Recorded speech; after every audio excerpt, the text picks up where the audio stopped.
Hello, my name is Delia. I'm 29 years old. Growing up in a small town in Ohio, my family was all I had. It was just my mom, my sister Hannah, and me. My dad died when I was 12. I still remember the day he passed away. It felt like a piece of my heart was ripped out. After that, everything changed. My mom, Harriet, had to work two jobs to make ends meet. She was always tired and stressed. She would come home late, cook dinner, and then collapse on the couch. I felt sorry for her, so I tried to help out as much as I could. I did the dishes, cleaned the house, and helped Hannah with her homework. But no matter how much I did, it was never enough for Mom.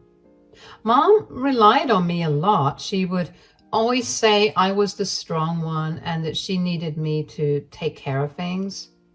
It felt good to be trusted, but it also felt like a heavy weight on my shoulders.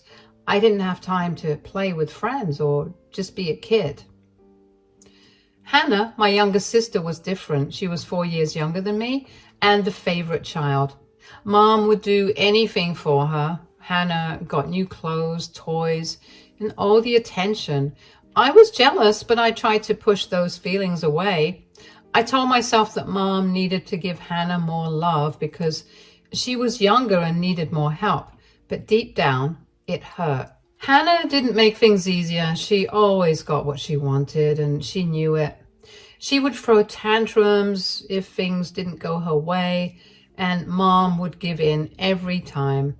I felt invisible, like I didn't matter. And when I got good grades, Mom would just nod and say, "Good job." But when Hannah got a C on her test, Mom would hug her and say it was okay and they would work on it together. As we grew older, the gap between us widened. I focused on my studies, hoping that getting good grades would make Mom proud of me. I got a scholarship to a university in New York City. All my hard work had finally paid off and I was over the moon. This was my ticket out. I wanted to escape the constant pressure and the feeling of being second best. I wanted to find myself and live my own life. I couldn't wait to tell Mom and Hannah, but when I did, Mom didn't react like I expected. She was quiet at first, but then she got really upset. "Mom, guess what? I got a scholarship to a university in New York City. All my hard work finally paid off. I'm so excited." "Why do you want to go so far away? What about your family here?" "Mom, this is a great opportunity for me. I've always dreamed of going to college in New York. It's one of the best schools, and I worked so hard to get this scholarship." "You're just going to leave us after everything we've been through? What about Hannah? What about me? We need you here." "I'm not trying to abandon you. I just want to go to school and get a good education. It's not like I'm leaving forever. I'll come back and visit." "Visit? That's not enough. We need you here every day. You know how hard things are. I can't believe you would even think about leaving us." "I can still help from New York. I'll send money and I'll call every day, but I need to do this for myself. I want to build a future and make something of myself." "We sacrificed so much for you. I worked two jobs to put food on the table and keep a roof over our heads, and now you just want to leave us behind." "I know, Mom. I'm grateful for everything you've done. But this scholarship is a chance for me to achieve my dreams. I can't just let it go." "Dreams? What about our reality here? Your sister needs you. I need you. You can't just run off to New York and pretend like everything is fine here." "I'm not running away, Mom. I'm trying to make a better life for all of us. If I get a good job after college, I can help more, but I need to take this step." "I don't understand you. You're being selfish. You only care about yourself. What about Hannah? She looks up to you. What kind of example are you setting?" "I'm setting an example that it's okay to follow your dreams, even if it's hard. I want Hannah to know that she can do anything she sets her mind to. I love you both, but I can't stay here forever. Fine, do what you want, but don't expect us to be happy about it. You're leaving us when we need you the most. I'm not trying to hurt you, Mom. I just want a chance to live my life. Please try to understand. I don't want to talk about this anymore. Do what you want, Delia. But don't forget who you're leaving behind. I'll never forget, but I have to go. I hope someday you'll understand why. We'll see. That conversation stung. I hated how my mother only saw me moving away as me abandoning the family instead of me going out to not only be myself, but to also help my family out better. I mean, my mom herself has a degree, so I couldn't wrap my head around why she was not happy for me to move out and go to college. Did she want me to follow in her footsteps and struggle? After talking to a lot of my friends, a few of my teachers, and even my school's guidance counselor, I decided to not think about how my mother felt and just move to New York. When it came time to move, neither my mother nor Hannah bid me goodbye. They stayed locked up in their rooms. I was hurting so bad, but I still let it go. Moving to New York felt like a dream come true and a big adventure. I had always lived in our small town in Ohio where everyone knew everyone. In New York, everything was different. The city was huge and bustling with people from all over the world. I missed home, but I also felt free in a way I had never felt before. I didn't have to take care of anyone but myself. I could explore new places, meet new people, and study what I loved without feeling like I was letting anyone down. I got a job as a financial analyst and worked hard to build a life for myself. But as excited as I was, it was also hard. Mom and Hannah barely talked to me after I moved. It hurt to realize that they didn't seem to care about my new life or the things I was doing. I missed them, but I also felt like they resented me for leaving. Mom's anger didn't fade quickly. She would bring it up whenever we talked on the phone. She'd say things like, "You think you're too good for us now that you're in that big city," or "You're abandoning your family." It made me feel guilty, like I was doing something wrong by wanting to chase my own dreams. Our phone calls were tense. Mom would say my sister needed me or that I should be there helping them. It was always about them, never about me. Hannah would sometimes call too. She would beg for money or whine about how hard her life was. I felt torn between my love for them and my need for independence. I tried to set boundaries, but it was hard. Every time I said no, the guilt would eat at me. I wondered if I was being selfish, but I also knew that I couldn't live my life for them. I had dreams and goals, and I deserved to pursue them. Despite all of this, being in New York was a turning point for me. I learned to stand on my own 2 feet. I got a job and started making friends who supported me.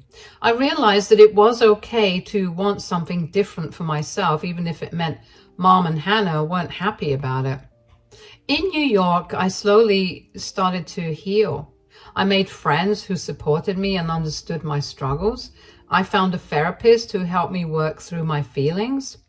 I began to see that I was not responsible for my mom and sister's happiness. I could love them without losing myself. Of course, Mom and Hannah were not happy with me not prioritizing them, but that was not true. I did do my duties to them as a family, but I stopped catering to their every need. I worked 2 part-time jobs while I studied. I kept one of the pays for myself and the other I sent back home. I have no idea how I managed to do that, but what I do remember is having to deal with Mom's and Hannah's whining when I was dead exhausted. After I graduated from university, I managed to land a pretty good job. Nothing too glamorous, but enough to sustain myself, send a little money back home, and have enough in my savings. However, things between Mom, Hannah, and me only got worse. They couldn't understand why I wanted to stay in the city. Mom constantly brought up my fancy degree and how having that meant that I didn't think of them anymore. They kept telling me how they needed me at home, but conveniently, That was only the case when they needed money. Hannah always acted like she deserved everything and would add that I was never around when they needed me. It seemed like they thought that I owed them all something. Whenever I would bring up the fact that Hannah could start working so that she could provide for my mom and her, my mom would act like I just said the most heinous thing, while Hannah would throw a tantrum about being too tired always, which was usually only a result of her lazing around at home. Regardless, our arguments always came back to me sending them money and not being there with them. I tried to explain that I needed to make my own life, but they didn't want to hear it. In fact, the last big fight we had before the accident was about money. Delia, can I talk to you about something? Sure, what's up? I need a new car and I was thinking you could help me out with some of your savings. It would mean a lot to me. I know having a car is important, but I've been saving that money for a long time. I have my own expenses and plans. I can't just give it away. But you have a good job in New York. You make a lot more money than we do. It's not fair that you get to have everything and I don't. It's not about fairness. I worked really hard to get where I am. I have responsibilities too. It's not like I'm swimming in money. You're being selfish. You don't even care about us back home. You just want to live your fancy life in the city while we struggle here. Delia, your sister's right. You should help her out. You know how hard things have been for us. It wouldn't hurt you to share some of what you have. Mom, I've been helping you as much as I can. I send money when I can, but I can't just give away all my savings. I have my own life to take care of too. You're so selfish. You think you're better than us just because you moved to New York. We need you here and you're just ignoring us. Hannah, it's not about thinking I'm better. I just have my own dreams and goals. I can't give up everything I've worked for. We sacrificed a lot for you to get where you are. You owe it to us to help your sister. You can't just turn your back on us now. I appreciate everything you've done, but I can't keep giving up my own life. I need to take care of myself too. See, Mom, she doesn't care about us at all. She just wants to live her own life and leave us behind. That's not true. I do care about you, but I can't keep sacrificing everything for you. I need to live my own life too. You don't care about what we're going through. You're just thinking about yourself.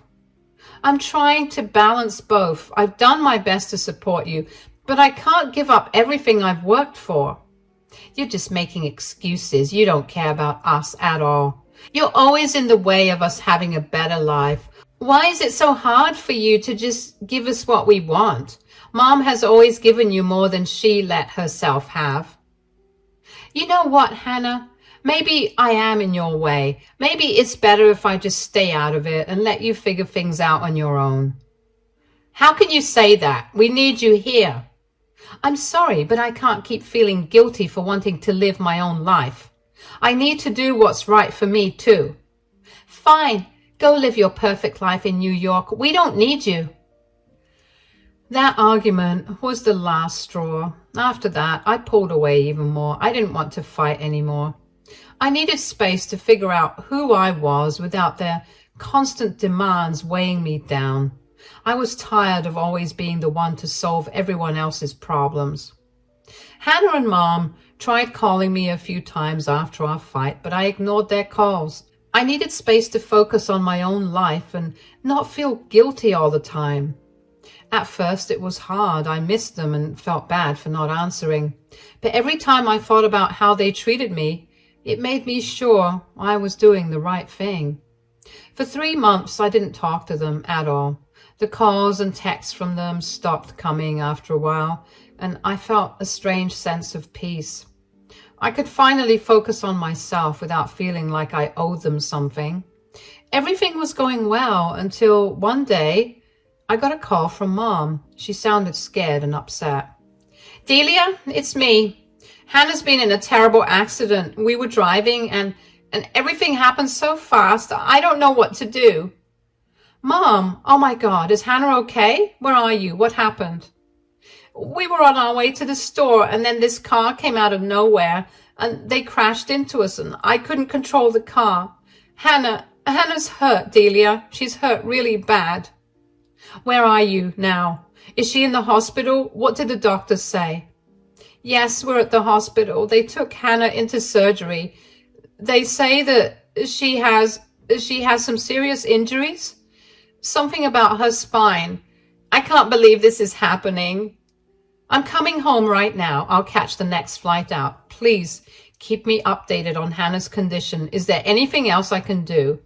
Just hurry, Delia. Hannah needs you. I don't know how this happened. 1 minute we were driving and the next. Please hurry. I'm booking my ticket now, Mom. I'll be there as soon as I can. Stay strong, okay? We'll get through this together. I'm trying. I really am. I'm so scared. Hannah's in so much pain. I should have been more careful. I should have protected her. It's not your fault. Accidents happen. The important thing now is that we're all here for Hannah. She's going to make it through this. I should have been the one hurt, not her. She's so young. She didn't deserve this. None of us deserve this, but we have to stay strong for Hannah.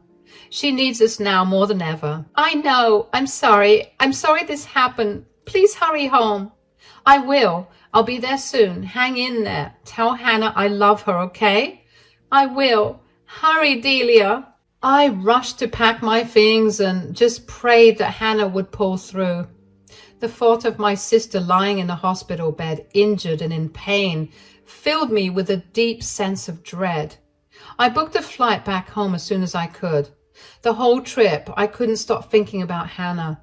I felt guilty for not being there. I felt even worse knowing that the last conversation I had with Hannah was a bitter argument.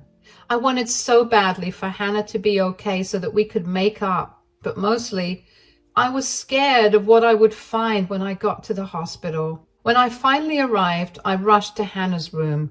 Seeing her lying there, hooked up to all those machines, made me feel so sad and helpless. I held her hand and promised I would stay with her.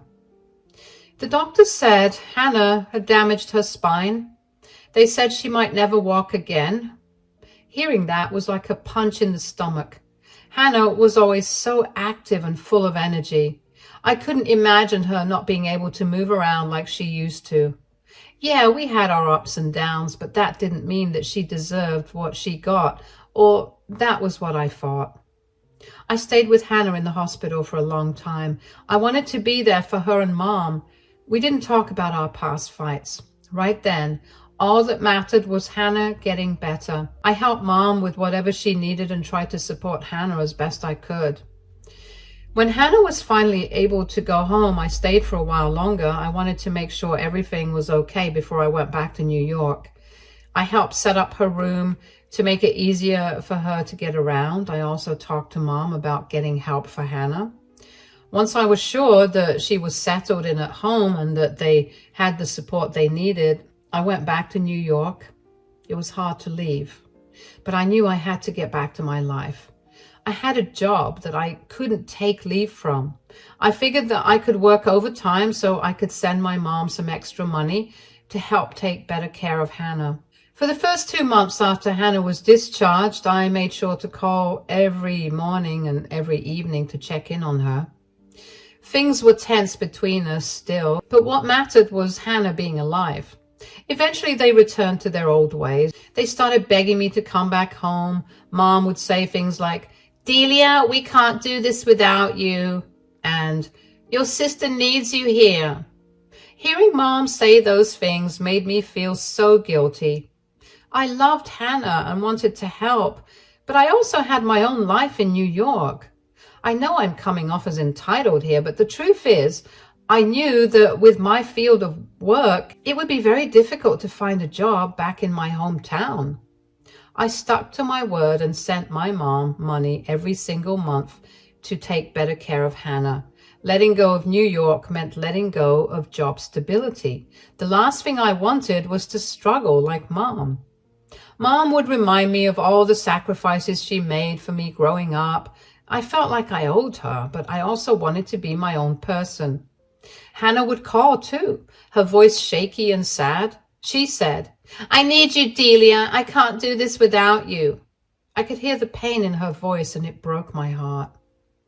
I was so conflicted. Part of me wanted to drop everything and go back home, but another part of me knew I had worked hard to build a life in New York. The guilt kept eating at me, making me feel like I was failing both my family and myself. After a lot of contemplation, I decided to simply take the matter up with my boss. Thankfully, he was very understanding and told me that I could work from home for however long I needed. I rushed back home to help my mom and Hannah, and my mind finally felt at ease. One day, I helped Mom clean out the car. It had been a few months since Hannah's accident and things were still tough. As I was sorting through the stuff in the car, I found a small device under the seat. It was a dash cam. I remembered Mom saying that she got it for safety, but I had forgotten about it. Curious, I took the dash cam inside and plugged it into my laptop. I wanted to see if it had recorded anything before the accident. As the video played, my heart started pounding. I saw Hannah and Mom in the car. They were arguing about something. Then I heard Hannah say, "I'll make sure she gets out of our way." My stomach twisted in knots. The footage showed Hannah driving recklessly, swerving and speeding. My heart sank as I realized how dangerous it was. The video cut off just before the accident happened. I felt a mix of anger, sadness, and betrayal. Why would Hannah do something so reckless? I immediately knew that what she said had been a reference to our previous argument. Was she really that desperate for a car that she was willing to completely change her life? I felt tears welling up in my eyes. It was hard to believe my sister, who I had always tried to help, could be so careless. I felt a deep sadness for what happened to her, but also a burning anger. I wanted to confront her, but I didn't know if I could handle what she might say. Finding that footage changed everything. It made me question everything about our relationship and the sacrifices I had made for my family. Once the feeling of betrayal subsided, red-hot anger surged through my veins. I couldn't shake the feeling of betrayal and anger. It was clear that Hannah's reckless behavior wasn't just a mistake. It was a selfish act that endangered their lives all over Hannah not getting what she wanted. I had always tried to be there for them, but this was too much. I couldn't believe how reckless and manipulative Mom and Hannah were. I knew I had to confront them, so I went into the living room, grabbed Mom's hand, and led her to Hannah's room where I called a family meeting. When I showed Mom and Hannah the footage, their faces went pale. Mom started crying and Hannah looked down, avoiding my eyes. I was furious. "Hannah, how could you? All this because you wanted a car? You don't understand. Hannah was just upset. She didn't mean for this to happen. I can't believe you're trying to justify this. Hannah, you were reckless and selfish. You put yours and Mom's life at risk." "I'm sorry. I didn't mean things to turn out like this. I'm really sorry." "Sorry isn't enough. You could have killed yourselves." "How could you be so careless over something so trivial?" "I just wanted to have a car like my friends. I didn't think it would end like this." "Mom, you always defend her, no matter what she does. I can't live in a place where I'm not safe." "Safe? What on earth are you going on about?" Hannah was willing to not only risk her life, but she was also willing to mess with other people's lives. And you, Mom, are willing to defend anything she does. She's lucky only she got hurt. If somebody else did, she'd be thrown in prison. I have to go. I can't trust either of you anymore." "You can't leave us right now." "Why are you always judging me? You think you're better than us because you went off to college. News flash, you aren't. You had privileges I never got, and you never thought to share them with me or Mom. Those privileges only came to me because I worked until I almost dropped. Those privileges came to me because my mom made me support the family since I was young. You could have had the same privileges, but you were too spoiled. Mom never let you do anything, and you never had the drive to do things yourself. You've always been so entitled to everything that you never thought about me. You complain about me not thinking about you and Mom? Did you and Mom ever wonder how I managed to survive? No, all you ever cared about was yourselves and your needs. I cannot be around you two anymore. I'm leaving. I need to be somewhere where I feel respected and safe. Delia, please don't leave us. We'll change. Things will be different. No, Mom, I've made up my mind. I'm done with the guilt trips and manipulation. I don't want anything to do with either of you. What about the car insurance? You said you'd help me with it. I'm removing you both from my insurance. I won't be manipulated anymore. Delia, we're sorry. We'll do better. Please don't cut us out like this. I need some space to figure things out. Maybe one day things will change, but for now, I have to go. Fine, leave then. We don't need you anyway. I dealt with a lot of Mom's and Hannah's hand, but seeing what extent they were willing to go to just to get their way terrified me. They completely derailed Hannah's life just because she couldn't get a car. Cutting off my family was necessary for my own well-being. Despite their pleas and tears, I stood firm in my decision. I needed to prioritize my own safety and happiness, even if it meant walking away from the people I loved and cared for. Packing my things was hard. I didn't want to leave the home where I grew up, despite everything, but I knew staying would only bring more pain and resentment. I left without looking back, moving back to New York to start over. After I left, I wondered what would happen to Mom and Hannah. At first, I felt guilty for leaving them, but I knew I couldn't stay in a place where I felt unsafe and unappreciated. For the first few weeks, they tried calling and texting me, begging me to come back. Mom left tearful voicemails, saying how sorry they were and promising things would change. Hannah sent angry messages blaming me for abandoning them. I stayed strong, though. I needed time to heal from all the hurt and frustration. 4 months passed without any contact from them. I focused on my studies and made new friends who respected my decisions. It wasn't easy, but I knew it was the right choice for my well-being. I heard from a mutual friend that Mom and Hannah were struggling. Without my help, they had to figure things out on their own. Mom was upset and kept asking about me to anyone who would listen. Hannah, on the other hand, seemed to be facing consequences for her reckless behavior. It saddened me to hear about their struggles, but I couldn't go back to the way things were. Over time, I started to feel more at peace with my decision. I knew I couldn't change them, but I could change how I let them affect me. I hoped that someday they would understand why I had to leave, and maybe, just maybe, I could rebuild our relationship in a healthier way. I focused on my job and tried to rebuild my life. I leaned on friends who supported me and started therapy to work through my feelings of betrayal and abandonment. It was a slow process, but each day I felt stronger and more confident in my decision. Months passed before I heard from Mom again. She called, tearful, apologetic. She said Hannah was struggling with guilt, but I couldn't bring myself to forgive them yet. The wounds were too fresh and the pain too raw. Maybe one day I'll be ready to forgive and rebuild our relationship. But for now, I'm focusing on healing and moving forward, one step at a time.